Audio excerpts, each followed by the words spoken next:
النهاردة ان شاء الله مع بعضنا هنعمل الزيتون الكلاماتا او الدولسي من غير اي اضافات، بالمية والملح فقط لا غير، بطريقة سهلة وبسيطة جدا.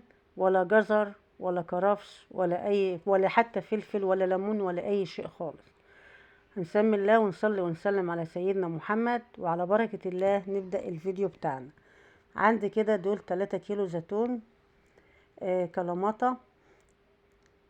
همسكهم انقيهم بقى من الورق الشجر اللي فيهم ده، ومن اي حباية فاسدة كده بيبقى فيهم بعد واحدة كده مش كويسة، بنطلعها منهم برضو.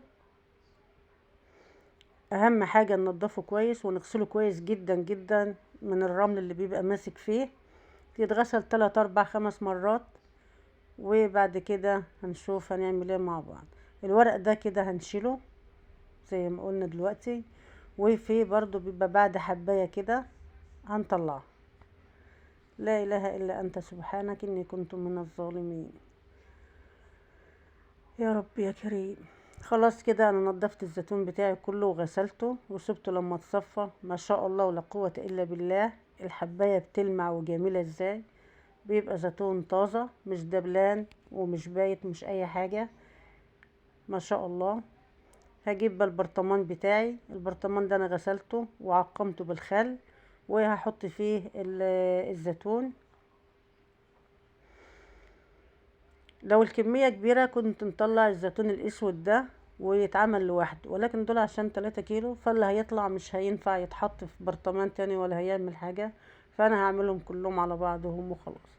لكن انت حبيبتي لو جايبة كمية كبيرة وعندك الزيتون الاسود ده هيطلع يملى البرطمان، لو حتى صغير يبقى كويس. دي مية انا غليتها كده وسبتها لما بردت، ونزلت فيها بكوباية ملح ناعم. لو عندك ملح خشن بيكون افضل.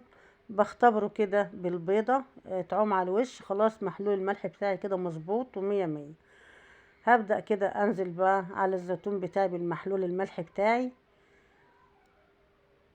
طريقة سهلة جدا وبسيطة ما فيهاش اي افتكاسات ولا اي حاجة جديدة خالص. بعد كده معايا كيس اهو هحطه كده على وش الزيتون علشان بس ما يكتم الهواء ما يدخلوش. مش هنحط على الوش زيت ولا اي حاجة، هو الزيتون ده فيه الزيت وهيطلع الزيت بتاعه. قفلت عليه كده. ان شاء الله بعد 3 شهور نفتح عليه.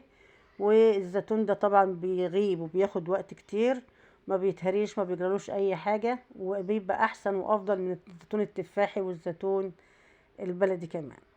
وبكده خلص، واشوفكم على خير الفيديو الجاي ان شاء الله.